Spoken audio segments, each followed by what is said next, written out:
আলহামদুলিল্লাহ ওয়াসসালাতু ওয়াসসালামু আলা রাসূলিল্লাহ ওয়া আলা আলিহি ওয়া সাহবিহি ওয়া আম্মা বা'দ। সম্মানিত দর্শক শ্রোতা, আজকের শিরোনাম হচ্ছে আপনি কি নিজের দোয়া নেবেন নাকি না ফেরেশতাদের দোয়া। নিজের দোয়া নেওয়া মানে কি নিজের দোয়ার সুযোগ গ্রহণ করা, আর ফেরেশতাদের ওটা হলো তাদের দোয়ার সুযোগ গ্রহণ করা। আজকে আমাদের 5 ওয়াক্ত ফরজ নামাজের পরে হাদিস হাজারের মতো আছে, কিন্তু কিছু বিষয় এমন আছে যে হাদিসটা সহি কিন্তু এটা সালাতের পরের সাথে সম্পৃক্ত না, আর যেটা হাদিস সালাতের পরের সাথে সম্পৃক্ত ওটা আবার বিশুদ্ধ না। তাইলে এইগুলো আলেমদের কাছে পরিভাষাই আছে, এই পরিভাষাটা আমি খোলাসা করে দিলাম। এইভাবে কিছু বিষয় এমন আছে তো এগুলো ঘটনা এরকম ঘটে যায়, কিন্তু আপনি চাইলে ওই যে অন্য জায়গাটা এখানে লাগাই দিলেন, আবার যিনি এটা ডিলিট করতে চাইবে উনি এই জায়গাটা অন্য জায়গায় লাগাই দিবে। আমাদের তো এটা কোনোটাই দায়িত্ব নাই। আমাদের দায়িত্ব হলো কোনটা? দায়িত্ব হলো যেটা শেষ পর্যন্ত সাব্যস্ত হবে হক হিসাবে সেটার উপর আমল করা। তাহলে সারা পৃথিবীর সকল মুসলমান হক পাইতেও তারা কি হলো, পথ পাইল, নিশ্চিত হলো, আবার তারা সবাই ঐক্যবদ্ধও হলো। তো এই জন্য আসেন এখানে সহ আরো অন্যান্য বিষয়ে যখন দেখবেন যে প্রসঙ্গটা এই ধরনের, তাহলে পরে এগুলো আমাদেরকে এড়িয়ে যেতে হবে। দুই পক্ষ সেখানে তারা চলে গেছেন দুই দিকে, এটাকে বলে খেলা তরাফাই নাকিদ। তো আমাদের হকটা নিতে হবে, এবং এটা না নেওয়ার কারণে আজকে নিজেদের যুক্তি নির্ভর অনেক কথাই বলা হচ্ছে, অনেকে বলছেন। এবং জিকির যেটা পাঁচ ফরজ নামাজের পরে আল্লাহ নবী সাল্লাল্লাহু আলাইহি ওয়াসাল্লাম থেকে সুসাব্যস্ত, সেটাকে কি করা হচ্ছে, অ্যাভয়েড করা হচ্ছে, সেটাকে অবহেলার চোখে দেখা হচ্ছে, সেটাকে শেষ পর্যন্ত মানে গুরুত্বই দেওয়া হচ্ছে না। এমনকি হাদিসে আসছে, মুসনাদ আহমদের হাদিস, যে ব্যক্তি বা যেই সমাজ কোনো একটা বেদাতকে স্থান দিবে, আল্লাহ রাব্বুল আলামিন সেখান থেকে ওই জায়গা থেকে হুবহু যে জায়গা থেকে ওই পরিমাণের একটা সুন্নাহ উঠে নিবেন। সোজা কথা, বেদাত বসে গেছে, সুন্নাত থাকবে না। সুন্নাতের আত্মমর্যাদা আল্লাহ রাব্বুল আলামিন রেখেছেন তার নিজের পক্ষ থেকে, যে সে উঠে যাবে, আর নবী সাল্লাল্লাহু আলাইহি ওয়াসাল্লামের মাধ্যমে সংবাদ দিয়েছেন। আজকে চাক্ষুষ এর উদাহরণটাই হলো এটা। ফরজ সালাতের পরে হলো জিকির করাটা কত সুন্দর সুন্নতি আপনার একটা পদ্ধতি, এবং কিভাবে সুসাব্যস্ত সারা পৃথিবীর সকল আলিমদের নিকটে, সকল ঘরানার আলিমদের নিকটে, মুহাদ্দিসদের প্রায় মুহাদ্দিসিনরা এই সমস্ত কিতাবগুলোর মধ্যে বাছাই করে যে 6টা কিতাবকে তারা ধরেছেন গ্রহণযোগ্য, সেখানে প্রত্যেকটা কিতাবের শেষে আছে কিতাবুল আদিয়াতি ওয়াল আযকার, শেষের দিকে এই 6 নম্বর জায়গাটা যেখানে ইবনে মাজাহ দখল করেছে। কেউ বলছেন সেই জায়গায় আসবে মুয়াত্তা ইমাম মালিক, কেউ বলেছে আসবে মুসনাদে দারিমি। আল্লাহু আকবার।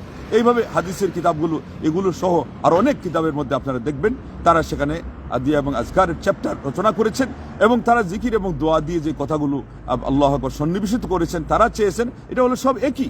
জিকির দোয়াই জিকির, আলাদা হলে আলাদা মানে সংজ্ঞা দিতে গেলে যেখানে একসাথে আসবে যে এখানে দোয়া এখানে জিকির পাশাপাশি দাঁড়িয়ে গেছে, তাইলে একটু পরিবর্তন মানে একটু আসবে, ব্যবধান আসবে। যেমন ঈমান এবং ইসলাম একসাথে যদি আনা হয় তাইলে তার মধ্যে একটু পার্থক্য দেখা দিবে, কিন্তু যদি আলাদা আসে তাইলে ঈমান দিয়ে ইসলাম উদ্দেশ্য, ইসলাম দিয়ে ঈমান উদ্দেশ্য, মানে একটা দিয়ে উভয়টাই উদ্দেশ্য, যে কোনো একটা দিয়ে। ঠিক তদ্রূপ দোয়া এবং জিকিরের প্রসঙ্গটা হলো এরকম, যেখানে দোয়া আসবে সেখানে জিকির আছে, যেখানে জিকির আসবে সেখানে দোয়া আছে। তাইলে আমরা যেটা বলতেছি জিকির করার কথা, এর মধ্যে দোয়া বাদ নাই, কিন্তু ওনারা যেটা বলছে দোয়া করার কথা, এখানে জিকির বাদ। কেন বাদ গেছে? ওনারা দোয়া করে উঠে যায়, দোয়া করে লোকজন পালিয়ে যায়, দোয়া করে লোকজন হারিয়ে যায়, এমনকি কেউ সুন্নতে দাঁড়িয়ে যায়, অথচ সুন্নতে মুআক্কাদার দোহাই দিয়েও ওই ফরজটাই মানে মানে শুধু শেষ হয়েছে মাত্র, আর তার উপরে অন্য যত ফরজও থাক এখানে সিরিয়ালে আর কোনো কিছু আসবে না। এটা সুন্নতে মুআক্কাদা আছে জোহরের পরে, তারপরে সুন্নতে মুআক্কাদা আছে মাগরিবের পরে, সুন্নতে মুআক্কাদা আছে এশার পরে, কিন্তু এই 2 রাকাতের সিরিয়াল আসবেই না আল্লাহর নবী সাল্লাল্লাহু আলাইহি ওয়াসাল্লাম থেকে সুসাব্যস্ত আজকার যেগুলো আছে, জিকিরগুলো আছে, এগুলো শেষ না হওয়া পর্যন্ত। এটা এইভাবে সাব্যস্ত, এটা আমল তাওয়াতুরি বলা হয়, মুতাওয়াতির বিল আমল, আমলের মাধ্যমে এটা সাব্যস্ত হয়ে গেছে যে একেবারে পরম্পরায় ধারাবাহিকভাবে এটা সালেফে সালিহদের যুগ থেকে নিয়ে আল্লাহ নবী সাল্লাল্লাহু আলাইহি ওয়াসাল্লাম শুরু করে এই পর্যন্ত এটা চলে আসতেছে। এটার উপরে ভাটা পড়ানো, ফেলে দেওয়া, এটা হলো সম্পূর্ণ সুন্নাহর সাথে সাংঘর্ষিক আচরণ নয়, সুন্নাহর সাথে শত্রুতা, এবং সুন্নাহকে উধাও করে দেওয়া, সুন্নাহকে সমাজ থেকে উৎখাত করা। আপনি আর বাকি রাখলেন কি? আর আল্লাহ নবী সাল্লাল্লাহু আলাইহি ওয়াসাল্লামের সাথে শত্রুতার বাকি কি থাকলো? এমনকি আল্লাহর সাথে শত্রুতার বাকি কি থাকলো? কেননা নবী সাল্লাল্লাহু আলাইহি ওয়াসাল্লামের মাধ্যমে যে জিনিসগুলো তিনি প্রবর্তন করিয়েছেন এগুলো তো সব আল্লাহ চেয়েছেন। আল্লাহু আকবার। তো এই জন্য এখানে এক যুক্তি দিচ্ছে যে সালাতের পরে যদি মুনাজাত না করা হলো তাইলে নাকি চাষিরা তাদের জমি চাষ করে সেখানে আইল কি করলো না, বাঁধলো না। আরেক দল বলছে মাস শেষ করে বেতন নিল না, এটার সাথে এর কোনো সম্পর্ক আছে? এটা তো সাব্যস্ত নাই। এখন তাইলে যদি বেতন বলতে হয় জিকিরকে বলতে হবে, আইল টানতে হয় তাইলে জিকিরকে বলতে হবে, কারণ আল্লাহ নবী সাল্লাল্লাহু আলাইহি ওয়াসাল্লাম এই জিকির মাধ্যমে এটা টেনেছে। এবং নামাজ সম্পর্কে আল্লাহ বলছেন আকিমিস সালাতা লিযিকরি, নামাজ কায়েম করো আমার জিকিরের জন্য। এখানে তো আপনি জিকির করলেন, এরপর আল্লাহ পাক বলছেন ফাইজা কাদাইতুম as-সালাহ ফাযকুরুল্লাহ, তোমরা যখন সালাত শেষ করো আল্লাহর জিকির করো। তাইলে সশব্দেও মিল যেটা আছে এটা জিকিরের সাথে, এখানে দোয়ার সাথে মিল নাই। দোয়া আল্লাহ নবী সাল্লাল্লাহু আলাইহি ওয়াসাল্লামের কথা অনুযায়ী এমনিতে নামাজের 7 জায়গা আছে, তার মধ্যে এটা অন্যতম। এখানে পরিষ্কার বলে দিয়েছেন যে সালাম ফিরানোর আগে তোমার তাশাহুদ, শেষ বৈঠকের তাশাহুদ এবং দুরুদ এগুলো হয়ে যাওয়ার পরে এখানে যেগুলো হাদিস দ্বারা দোয়া আছে, বিশেষ করে এগুলো প্রধানটা হয়ে যাওয়ার পরে তাও প্রধান আসছে 4টা জিনিস থেকে আশ্রয় চাওয়া। আল্লাহুম্মা ইন্নী আউযু বিকা মিন আযাবি জাহান্নাম ওয়া আউযু বিকা মিন আযাবিল কবর ওয়া আউযু বিকা মিন ফিতনাতিল মাসীহিদ দাজ্জাল ওয়া আউযু বিকা মিন ফিতনাতিল মাহইয়া ওয়াল মামাত। এগুলো হলো গুরুত্বপূর্ণ। বড় বড় ইমামদের মধ্যে আহমদ বিন হাম্বল রাহিমাহুল্লাহ আর পরবর্তী মুহাদ্দিস ফুকাহা হিসেবে ইমাম আলবানী রাহিমাহুল্লাহ বলছেন এটা ওয়াজিব এই 4টা থেকে আল্লাহর কাছে আশ্রয় চাওয়া। তার মানে আল্লাহুম্মা ইন্নী যালামতু নাফসি এই দুয়ার আগে তার সিরিয়াল হলো গুরুত্বের দিক থেকে এই 4টা জিনিস থেকে আশ্রয় চাওয়া। এমনকি বুখারীতে আর বর্ণনা আসছে ওয়া আউযু বিকা মিনাল মাআসামি ওয়াল মাগরাম, আল্লাহ আমি আপনার কাছে পাপ থেকে এবং ঋণ থেকে, আর আরেকটা অর্থ হলো মহা পাপ এবং কঠিন ঋণ যেটার বোঝা আমার উপর চেপে যাবে, যেটা আমার জন্য কঠিন হয়ে যাবে, সেখান থেকে আমি আশ্রয় চাচ্ছি। সাহাবারা জিজ্ঞাসা করলেন এটা বারবার কেন আপনি বলেন আর আমাদেরকে শিক্ষা দেন? তিনি বললেন যে মানুষ যখন সে ঋণী হবে তখন সে কথা বলবে ফা কাযাবা, মিথ্যা বলবে, ওয়াদা ফা আখলাফা, ওয়াদা করলেও রক্ষা করতে পারবে না, তখন সে ওয়াদা খেলাফি করতে বাধ্য হবে। তাইলে পরে আল্লাহর কাছে এই 2টা জিনিস থেকে তারা আশ্রয় চাক। সালামের আগে এই ধরনের দোয়ার বহর, আল্লাহু আকবার, যেগুলোকে আপনি জিকিরও বলতে পারেন, দোয়া বলতে পারেন আগে যে অর্থে বলা হয়েছে, আর এরপরেও সমস্ত আজকারের আল্লাহু আকবার তালিকা, এগুলোর একটারও খবর নাই। সবগুলোকে গুলে বালি দিয়ে জলাঞ্জলি দিয়ে নবী সাল্লাল্লাহু আলাইহি ওয়াসাল্লামের সুন্নাত বিরুদ্ধাচরণ করে এরপরে চুরের মায়ের বড় গলা এরা নাকি মোনাজাত উঠিয়ে দিচ্ছে। এই মোনাজাত সাব্যস্ত থাকলে তো এই সম্মিলিত মোনাজাত আসলো কোথার থেকে? এটা অবশ্যই 4র্থ শতাব্দীর পরে যে কোনো সময় কে না কেউ বের করেছে, এবং এটার কোনো ইতিহাস জানার দরকার নেই। সন্তান লিগেল হলে, সন্তান বৈধ হলে তার জন্ম তারিখ থাকে, সন্তান অবৈধ হলে তার কি জন্ম তারিখ? এই জন্য আজকে থেকে এদেরকে বলে দেন, যারা প্রশ্ন করবে যে এটা কবে আসছে, তার এটা যদি বেঠিকা না হবে তো এটা আমরা ঠিক করবো কেন? যার পেটে ব্যথা সে তার ঔষধ ব্যবহার করবে। আর এখানে তো একটু আগেই বললাম এটা হলো অবৈধ, এই আমলটা সুন্নাহ বিরোধী, এটা বেদাতি আমল। বিশেষ করে যারা মনে করে নিয়েছেন যে এটাই সুন্নাহ, এমনকি কেউ ওয়াজিব হিসেবে ধরে নেয়। ইমামদের ইমামতি থাকবে না, ভাইবা পরীক্ষায় প্রথম পরীক্ষায় ফেল করবে ইমাম সাহেব। যদি জিজ্ঞাসা করা হয় যে শেষ নামাজের পরে সম্মিলিত মুনাজাত আসে না নাই, আর সে বলে যে নাই, তার ভাইবাটাই নিবে না। আর যদি মাঝপথ থেকে এটা শুরু করে দেয়, মুনাজাত উঠায় দেয়, তাহলে তার চাকরি ক্যান্সেল। আল্লাহু আকবার, কত বড় ইমানদার দেখেন বাংলার জমিনে জন্ম নিয়েছে। এবং এগুলো পাক ভারত উপমহাদেশে, এমনকি আরবে বিভিন্ন জায়গায় এগুলো মাথা ছাড়া দিয়ে উঠেছে সব 4র্থ শতাব্দীর পর। 4র্থ শতাব্দীর পরে সবই তো অবৈধ। খোলাফায়ে রাশিদিন পর্যন্ত হ্যাঁ বৈধতা আছে। আল্লাহ নবী সাল্লাল্লাহু আলাইহি ওয়াসাল্লাম বলছেন আলাইকুম বিসুন্নতি ওয়া সুন্নাতুল খুলাফায়ে রাশিদিন আল মাহদিয়িন মিন বাদি। তাও সুন্নাহর খেলাফ না হতে হবে, শর্ত আছে। নবী সাল্লাল্লাহু আলাইহি ওয়াসাল্লাম থেকে সুসাব্যস্ত তার খেলাফ হলে নেওয়া যাবে না। যেমন 20 রাকাত তারাবি, আল্লাহ নবী সাল্লাল্লাহু আলাইহি ওয়াসাল্লাম থেকে সুসাব্যস্ত 11 খেলাফ নেওয়া যাবে না। কিন্তু আজান, ওসমান রাদিয়াল্লাহু আনহু দ্বিতীয় আজান, এটা সুন্নতের খেলাফ নয়, একের সাথে 2 কখনো সাংঘর্ষিক নয়। এবং তিনি বিশেষ প্রয়োজনের প্রেক্ষাপটে এটা করেছেন। জুমার আজানের প্রস্তুতি, আজানের সাথে সাথে প্রস্তুতি, বেশিরভাগ মানুষ উদাসীন থাকে। আর আরেকটা হলো যে জায়গা বড় হয়ে গেছে, প্রশস্ত হয়ে গেছে, বাজার বহু দূর গেছে মদিনার, হ্যাঁ, সেই জন্য তিনি জাওরা নামক বাজারে সেখানে আজানের ব্যবস্থা করেছেন। এটাকে কেউ বেদাত বলতে পারবে না। বড় বড় আলিমদের কেউ যদি বলেন তো তাদের একটা দৃষ্টিভঙ্গি, আর পরবর্তী কেউ যদি বলে যার ফতোয়া দেওয়ার কোনো যোগ্যতা নেই, তাইলে এটা সম্পূর্ণ ভুল। এখান থেকে তার এই ফতোয়াও ভুল, এমনকি সে যে ফতোয়া দিতে পারে না এটাও আমার কাছ থেকে শুনে নেন। আমি অকিঞ্চনের কাছ থেকে আমি ফতোয়া বিষয়ে সারা জীবন গবেষণা করছি। 3 যুগ তারা ফতোয়া লেখে আর বলে 3 যুগ আমি গবেষণা করি, ফতোয়া তো আমি দেই না। 3 যুগ গবেষণা যে করেছে আর 3 দিনের 300 বছরের ফতোয়া যে দেয় ওটা দুর্বল, কেননা তার হলো ভিত মজবুত নয়। আর 3 যুগ যাবত যে ফতোয়ার উপরে গবেষণাই করে সে সাঁতার কাটে, সে যত স্কুল অফ থট আছে সবগুলোর রোমন্থন করে, তার কথার আলাদা ওজন আছে। আমি কিন্তু কিছুই না।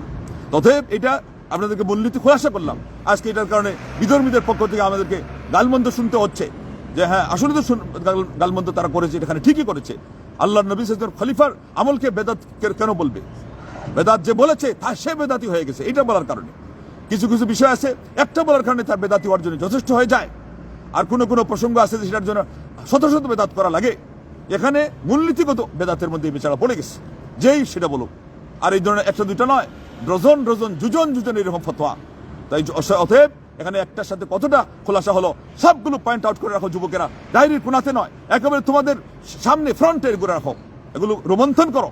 আর শেষ পর্যন্ত কথা যেটা শুনে রাখো, আজকের কথা ইমাম ইবনে বাত্তাল রাহিমাহুল্লাহ বলেছেন, যার গুনাহ বেশি হয়ে গেছে সেজন্য 5 ওয়াক্ত ফরজ নামাজের পরে ওই জায়গাতে বসে, সালাতের জায়গায় বসে তাসবিহ তাহলিল করে, আল্লাহর বরত্ব বর্ণনা করে আল্লাহু আকবার দিয়ে, পবিত্র বর্ণনা করে সুবহানাল্লাহ দিয়ে, আল্লাহর প্রশংসা করে আলহামদুলিল্লাহ দিয়ে, আর সেই সাথে আরো কত দোয়া আছে। সকাল সন্ধ্যার দোয়াগুলো তো হয়ে যায়, ফজরের পরে সকালের দোয়া আর আসরের পরে বিকালের দোয়া, আল্লাহু আকবার, আধা ঘন্টা লেগে যাবে কেউ যদি দৃঢ়তার সাথে এবং খুশু সহকারে এগুলো করে। আর এটাই তো আল্লাহ পাক বলছেন, ওয়াজকুর রাব্বাকা ফি নাফসিকা তাদাররুআন ওয়া খীফা ওয়া দুনাল জাহরি মিনাল কওলি বিল গুদুবি ওয়াল আসাল ওয়া লা তাকুন মিনাল গাফিলিন। এটা হলো জিকিরের আদব। আর মুফাসসিরগণ কেউ বলছেন, ফাইদা ফারাগতা ফানসাব ওয়া ইলা রাব্বিকা ফারগাব, নামাজ থেকে ফারিগ হলে তুমি তোমার রবের দিকে মনোনিবেশ করো এবং সেখানে তুমি সেই জায়গায় তুমি অটল থাকো, এটা অর্থ। আর আরেকজন বলছেন না, অন্যান্য কাজ থেকে যখন তুমি ফারিগ হবে তখন তাহাজ্জুদের জন্য, কিয়ামুল লাইলের জন্য দাঁড়িয়ে যাও। দুইটাই ব্যাখ্যা সঠিক, কেননা এটা নির্ভরযোগ্য আলেমদের পক্ষ থেকে এসেছে। এটা পরবর্তী যাদের কথার কোনোই দাম নেই, শরিয়া ইসলামের মধ্যে তাদের 1 পয়সার দাম নাই, শরিয়তে ইসলামের অনুশাসন মানলে তার দাম বাড়া শুরু করবে, কেবল হয়ে যায় অত সহজে না, একটা মাত্রা আছে। আর যদি না মানে তাইলে তার কথা আগ থেকেই বাতিল, তার কথা কোনোটাই গ্রহণযোগ্য নয় শরিয়তে ইসলামের মধ্যে। এটার মূল্য এটা বেশি যে আপনার গ্রহণযোগ্যতা, এই গ্রহণযোগ্যতার জন্য আপনাকে লাগবে একাডেমিক আপনার যোগ্যতা এবং উসুল, প্রিন্সিপালস অফ জাসপ্রিডেন্ট ইসলামের মধ্যে আপনার সেটা না থাকলে আপনি কথা বলার যোগ্যতা হারিয়ে ফেলেছেন, বরং যোগ্যতা অর্জন করতেই পারেন নাই। এই জন্য আলিমগণ বলে সেটা হলো গনিমা, আল্লাহর পক্ষ থেকে একটা সুবর্ণ সুযোগ, গোল্ডেন অপরচুনিটি। প্রত্যেক নামাজের পরে ডেইলি 5 বার আপনি আল্লাহু আকবার সালাতের পরে এখানে বসবেন এবং এই জায়গায় সেজদার জায়গা, সেখানে হলো আল্লাহর দৃষ্টি থাকে, আল্লাহু আকবার, আল্লাহর দৃষ্টি থাকে সেখানে। এই জন্য এতটি জায়গা নিয়ে আপনি কতটা মানুষের দৃষ্টি সেখানে আছে, মুসল্লি যদি হয়, ইমামও যদি হয়, আল্লাহু আকবার, তারা মিলে এবং কত মুসল্লিরা সেখানে আসেন। আল্লাহ রাব্বুল আলামিনের দৃষ্টিটা এখনই সালাত চলা পর্যন্ত এই মসজিদের মধ্যে ছিল, সেখানে আপনি বসে আছেন। আর মসজিদ তো আল্লাহর রহমতের ঘর, এটা বলাই বাহুল্য। আর এমন অবস্থা, ইন্নাল মালাইকাতা তুসাল্লি আলা আহাদিকুম মা দামা ফি মুসাল্লাহ, আল্লাহর নবী সাহেব বলছেন, ইয়াকুল আল্লাহুম্মা গফির লাহ আল্লাহুম্মা আরহাম, আল্লাহর ফেরেশতারা দোয়া করতে থাকেন তোমাদের কেউ যখন সালাতের জায়গায় থাকে, এখানে থাকতে হবে, তাইলে ফেরেশতা কি বলবেন, আল্লাহ তুমি তাকে মাফ করে দাও, আল্লাহ তুমি তাকে ক্ষমা করো, দয়া করো, মা লাম ইউহদিস, যতক্ষণ তার অযু ভঙ্গ হয় নাই। প্রসিদ্ধ একটি পত্রিকা, মাসিক ম্যাগাজিন আপনারা দেখবেন, সেখানে অনুবাদ করা হয়েছে মা লাম ইউহদিসের অর্থ যতক্ষণ সে কথা বলে নাই। সম্পূর্ণ মিথ্যা বা সম্পূর্ণ ভুল, মারাত্মক পর্যায়ে ভুল অনুবাদ। একটা শাব্দিক অর্থ হাদিস থেকে অনুবাদ করতে গেলে শব্দার্থ ডিকশনারি দিয়ে দিলে হবে না, এটাই আমরা আগেও বুঝাইছি মূলনীতি হিসাবে। আর এখন আপনাদেরকে বলছি, অনুবাদ করার ক্ষেত্রেও আপনি নিজের শাব্দিক অনুবাদ দিয়ে ডিকশনারি খুলে অনুবাদ করলে হবে না। এখানে মালাম ইউহদিসের অর্থ হলো যতক্ষণ তার অযু ভঙ্গ হয় নাই, অযু ভঙ্গ না হওয়া পর্যন্ত নামাজের জায়গায় বসে থেকে আপনি যতক্ষণ তাসবিহ তাহলিল পড়বেন, এমনকি বসেই থাকবেন, আর কিছু বলাই হয় নাই। মুহাদ্দিসরা যুক্ত করেছেন যে এর মধ্যে জিকির করলে কত ফজিলত হয়। আর ওই হাদিস বলতে সেটা বুখারী শরীফে 445, যে যদি আপনি ওইভাবে বসে থাকেন তাও ফেরেশতা আপনার জন্য অনবরত দোয়া করতেই আছে। ওইটাই বলছিলাম, আপনি কি আপনার দোয়া নেবেন না ফেরেশতাদের দোয়া নেবেন? আপনি নিজে এরকম করে আল্লাহুম্মা আনতাস সালাম আরো 2-1টা করে শেষ করে চলে গেলেন, বিরহমাতিকা আরহামার রাহিমিন, উঠে গেলেন গা। আবার এটা বেদাতি পদ্ধতি, কিছুই হলো না, এটা আল্লাহর কাছে কবুলই হবে না, বরং পাকড়া করলে বেদাতের কারণে আপনার শাস্তি আছে। আর এখানে আপনি সুন্নাহ অনুযায়ী তাসবিহ তাহলিল পড়ছেন, আল্লাহু আকবার। কিছু যদি শেষ হয়ে যাওয়ার পরে এমনিই বসে আছেন মুখ বন্ধ করে, ফেরেশতার দোয়া আপনার জন্য চালু আছে, আল্লাহ তুমি এই বান্দাকে ক্ষমা করে দাও, আল্লাহ তুমি এই বান্দাকে রহম করো। আল্লাহর পক্ষ থেকে ক্ষমা এবং দয়া, এই দুইটা যদি পেয়ে যান, আর আপনার লাগে কি বলেন? আল্লাহ আল্লাহ আল্লাহ আল্লাহ তুমি আমাদেরকে বুঝদান করো। আজকে নবী সাল্লাল্লাহু আলাইহি ওয়াসাল্লামের সুন্নাহর বিরুদ্ধে কুৎসারণা করা হচ্ছে, এটা কোনো আলেমদের বিরুদ্ধে হবে না, এটা ইসলামী বিষয় মাসআলা। আপনি যখন বাজে কথা বলবেন, মন্তব্য করবেন যে এরা বেতন মানুষ নিতে দিচ্ছে না, এরা মানুষকে দিয়ে চাষাবাদ করায়া এরপরে তার আইল টানতে দিচ্ছে না, এরা এই করতে দিচ্ছে না, আল্লাহর কাছে বলতে দিচ্ছে না, আপনি আল্লাহর কাছে বলা কাকে বলে এটা কি জেনেছেন?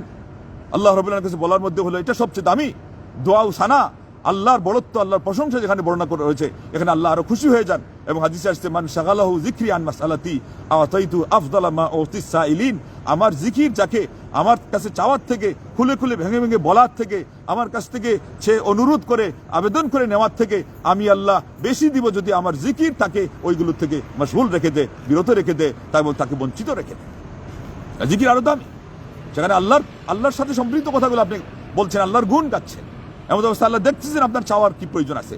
এমনকি কোনটা আপনি মুখ দিয়ে বলতে পারছেন না, মনের ভিতরে এখনো আসে নাই। আল্লাহ নবী সাল্লাল্লাহু আলাইহি ওয়াসাল্লাম বলছেন আল্লাহর ভাষায় হাদিসে কুদসি, আল্লাহ আরো বেশি দিবেন। এর অর্থ আল্লাহ আপনার মনেরটা, এমনকি আল্লাহ রাব্বুল আলামিন আপনার ওই যেটা জানাই নাই, মনের ভিতরে উদ্রেক হয় নাই, আল্লাহ জানেন বান্দার জন্য এটা বেশি দরকার এবং এই বিপদটা তার প্রতিহত করা আরো প্রয়োজন। মহান রব্বুল আলামিন আপনার সেই জিনিসগুলো পূর্ণ করে দিচ্ছে এই জিকিরের মাধ্যমে।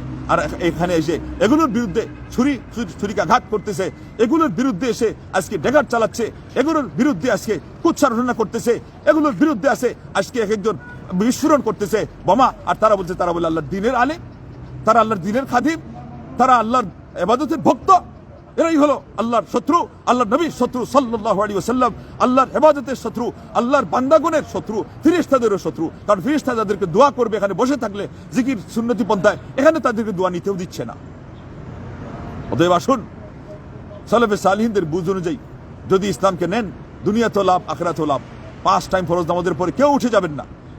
যেগুলো নামাজের পরে পঠিত জিকির, এগুলো দৃঢ়তার সাথে সুবহানাল্লাহ সুবহানাল্লাহ সুবহানাল্লাহ, তারপরে আলহামদুলিল্লাহ আলহামদুলিল্লাহ আলহামদুলিল্লাহ, তারপরে আল্লাহু আকবার আল্লাহু আকবার আল্লাহু আকবার, শেষ হয়ে গেল। তারপরে আস্তাগফিরুল্লাহ আস্তাগফিরুল্লাহ আস্তাগফিরুল্লাহ, লা ইলাহা ইল্লাল্লাহু ওয়াহদাহু লা শারীকা লাহু লাহুল মুলকু ওয়া লাহুল হামদ ওয়া আলা কুল্লি শাইইন কাদির। যদি আওয়াজ করেন তাহলে ফিস ফিস করে আওয়াজ, আর না হলে মনে মনে এইভাবে জিকির করে দেখেন। আলা বিযিকরিল্লাহ তাতমাইন্নুল কুলুব, সূরা রাদের 28 নম্বর আয়াতে আল্লাহ বলছেন, জেনে রাখো আল্লাহর জিকিরে অন্তরগুলো প্রশান্ত হয়, মনের সকল কালিমা মরিচা দূর হয়ে যাবে এবং কষ্ট যাতনা সব শেষ হয়ে যাবে। আল্লাহ রব্বুল আলামিন প্রশান্তির বহুঔষধ দিয়ে এগুলোকে ধূলিসাৎ করে দিবে। না দুনিয়া से ना दौलत से ना घर आबाद करने से दिल को तसल्ली मिलती है अल्लाह को याद करने से। সারা পৃথিবী দিয়ে আল্লাহ রব্বুল আলামিনের পক্ষ থেকে শান্তি আনতে পারবেন না, কেননা শান্তি তো ওখানে। আল্লাহুম্মা আনতাস সালাম, ফরজ নামাজ শেষ হওয়ার পরে আস্তাগফিরুল্লাহ 3 বার বলেই তো এই দোয়া, হে আল্লাহ তুমি শান্তির আধার, ওয়া মিনকাস সালাম, শান্তি আসে তোমার থেকেই, তাবারাকতা ইয়া যাল জালালি ওয়াল ইকরাম, তুমি বরকতপূর্ণ, হে মহিয়ান, হে গরিয়ান। এইভাবে করে যদি তার অর্থ সহ তাসবিহ পড়ে এবং জিকির করেন তাহলে প্রশান্তি আসবে। না চেয়ে যেটা পাবেন আপনি, তার চেয়ে যা পাবেন, না চেয়ে তার চেয়ে আরো বেশি পাবেন। সুন্নাহর উপরে আমল করার কারণে আজকের যুগে যখন এটা বিলুপ্ত করা হয়েছে, 50 জন সাহাবাদের সমপরিমাণ সওয়াব পাবে। আল্লাহু আকবার। এবং সমাজ থেকে বেদাত উৎখাত করার জন্য আপনি একজন মুজাহিদ হিসাবে এই শেষ জমানায় ফিতনার যুগে আল্লাহর কাছে আপনি পরিগণিত হবেন। দুনিয়াবাসী আপনাকে ধিক্কার করুক, চিচি করুক, আল্লাহর কাছে ফেরেশতাদের কাছে আপনি হবেন প্রশংসিত একজন ভালো মানুষ, একজন ভালো ইমানদার, একজন মুসলিম, একজন মুহসিন, একজন সুন্দর ইবাদতকারী, একজন সুন্নাত পাবন, সুন্নাহর উপর আমলকারী। আল্লাহু আকবার। এবং এটার জন্য আপনার প্রচার লাভ করবে। আজকে এইটা তুলে দেওয়ার কারণে সারা এলাকায় কোনো আলিমদের দুর্নাম ছড়িয়ে যায়, যার ফলে তিনি আর কথাই বলতে পারেন না, তার কথাই শেষ পর্যন্ত অবমূল্যায়িত হয়ে যায়। অথচ আমি আপনাকে বললাম যে হন এই সমস্ত মানুষদের কাছে আপনি অবমূল্যায়িত, আপনাকে আল্লাহ রাব্বুল আলামিন আসমানে পরিচিত করে রাখবেন। দুনিয়াতে এমন কত মানুষ আছে সারা পৃথিবী তাদের নাম এক নামে চিনে, কিন্তু আসমানের ফেরেশতাদের কাছে তাদের পরিচয় নাই, তাহলে আল্লাহর কাছে তো আরো নাই, প্রশ্নই আসে না। আর কত মানুষ আছে দুনিয়াতে কেউ তাদেরকে চিনে না, কিন্তু আসমানে ফেরেশতারা তাদেরকে চিনে। আল্লাহ তার জিবরিল এর মাধ্যমে আসমান, 7 আসমান থেকে শেষ আসমান পর্যন্ত, এমনকি জমিনবাসীর মনের ভিতরে আল্লাহ ঢেলে দিয়েছেন, এই বান্দাকে আমি ভালোবাসি, তোমরাও ভালোবাসো। আপনি কোনটা চান? শিরোনাম ছিল নিজের দোয়া না ফেরেশতাদের দোয়া, শেষ হয়ে গেল কোনটা? যে আপনি আল্লাহর ভালোবাসা চান না মানুষের ভালোবাসা চান। যদি আল্লাহর ভালোবাসা চাইতে হয় তাইলে আল্লাহর কথা অনুযায়ী, নবীর কথা অনুযায়ী চলুন। এবং হাদিসে আসছে যে আল্লাহকে অসন্তুষ্ট করে পৃথিবীর মানুষের সন্তুষ্টি কামনা করলো, আল্লাহ তার উপর অসন্তুষ্ট হবেনই হবেন, মানুষ তাদের উপর অসন্তুষ্ট হয়ে যাবে, আল্লাহ এদেরকে তার উপরে রাগিয়ে দিবেন, অসন্তুষ্ট করে দিবেন। আর এর বিপরীতে যে ব্যক্তি আল্লাহর সন্তুষ্টি কামনা করতে গিয়ে মানুষের অসন্তুষ্টি কুড়ালো, মানুষ তাকে ধিক্কার দিল, তার কুচ্ছার বিরুদ্ধে কুচ্ছারোঠন করলো, তার বিরুদ্ধে মানুষ চিচি করলো, তার দুর্নাম করলো, দুর্নামের কারণে ওদের সব তার আমলনামায় এসে গেল, অথবা গুনাহ ওরা বহন করলো, আর সেই সাথে আল্লাহ রাব্বুল আলামিন তার উপর রাজি হয়ে যাবেন, মানুষকেও তিনি রাজি করে দিবেন। আল্লাহ যেন আমাদের সবাইকে সুন্নাহ মোতাবেক চলার তৌফিক দান করেন। আমিন। ওয়া আখিরু দাওয়ানা আনিল হামদুলিল্লাহি রাব্বিল আলামিন। আসসালামু আলাইকুম ওয়া রাহমাতুল্লাহি ওয়া বারাকাতুহু। আল্লাহু আকবার।